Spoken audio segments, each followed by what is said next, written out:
Dziewanna, sometimes written as Ziewanna, Dziewanna, Devana, Ziewonia, or Ziewonia, is one of the most enigmatic and controversial figures in Slavic mythology. Relatively little is known about her from authentic pre-Christian accounts. Her existence and cult are based mainly on later chronicles and traces in folklore. The most important and earliest author who directly mentions Dziewanna is Jan Długosz in his Polish Chronicle. He writes that just as the ancients believed Diana inhabited the forests and groves, so Diana, in the language of the Lechites, called Ziewanna, enjoyed special cult and devotion. Długosz fits the pantheon. Dziewanna becomes the equivalent of Diana, the goddess of the hunt, while Marzanna is compared to Ceres.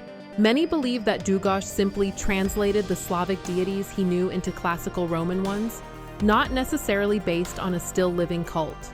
Other early traces appear in Mater Verborum, a 13th century Czech gloss, where Devana, Lechites, and Perunova DCI were recorded. In Old Russian texts, the deity Diva appears, which some connect with Dziewanna. Strykovsky, in turn, calls her Ziewonia and links her with a spring ritual. The etymology of Dziewanna's name hides several layers. The most obvious is the connection with the word Dziewa, or Dziewica, maiden, young woman, the state of virginity. Another layer leads to dive, wild, untamed, forest-like, as in the expressions wild forest or wild game. A rarer interpretation links it with dividi, to shine, to sparkle, which could refer to the moon and light. It is most often assumed that the name means wild maiden or the virgin lady of wild nature.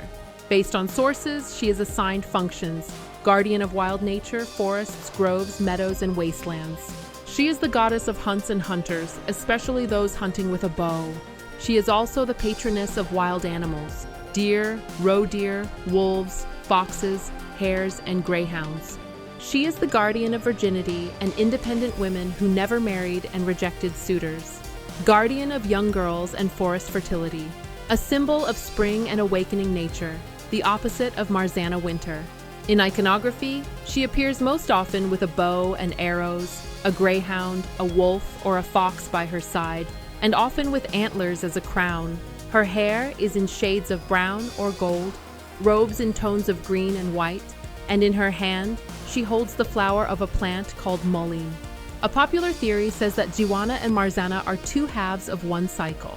Marzanna symbolizes winter and death, while Dziewanna symbolizes spring and life. Some accounts treat them as sisters or two faces of Mother Earth, although Długosz clearly separates them.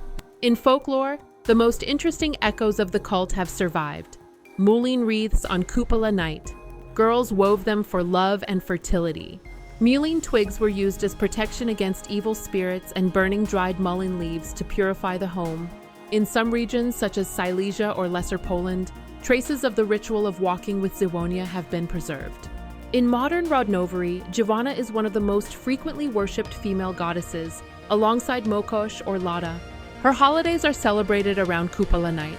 She is often seen as a symbol of female independence and the power of wild nature.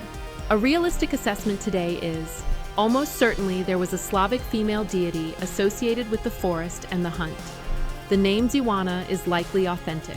Most details, like the crown of antlers or the wolf as a totem animal, are modern reconstructions and neo-pagan creativity. Dziewanna remains a partially historical, partially romantic figure, but she resonates strongly with the spirit of the Slavic wild.